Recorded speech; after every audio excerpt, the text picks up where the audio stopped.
Mga kapuso, asan na yung Christmas tree? 44 na araw na lang, Pasko na. Sa mga lungsod ng Coronadal at Lawag, iba't ibang gimmick pamasko ang makikita. Sa Pasay City, tampok naman ang higanteng Christmas tree. Pinalibutan ng ilang libong piraso ng makukulay at iba't ibang disenyo ng paper lanterns ang kakaibang 50-footer Christmas tree na ito sa harap ng CCP complex sa Pasay. Ang Ono Gigantes inspired ang nasabing Christmas tree na pinailawan na. Kapansin-pansin ang mga nakasabit na palutang na navigation marks.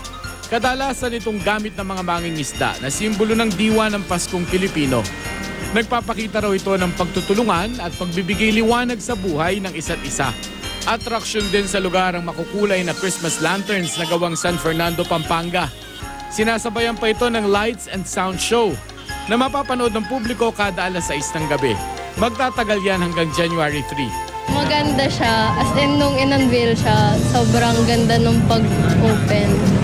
Sobrang kakaiba rin ng concept na hindi lang siya basta Christmas tree. May touch po ng Filipino spirit. Ang ganda niya, talagang maliwanag. Ramdam na ramdam ko talaga ang Christmas dito sa CCP.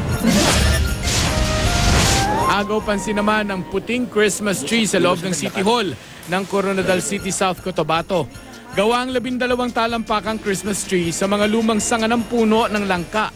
At para ma-achieve ang temang White Christmas, pininturahan ito ng puti at nilagyan ng iba't ibang silver na dekorasyon. Sa Lawag City, Ilocos Norte, patok ang makukulay at iba't ibang hugis ng parol, may bilog, oblong at star.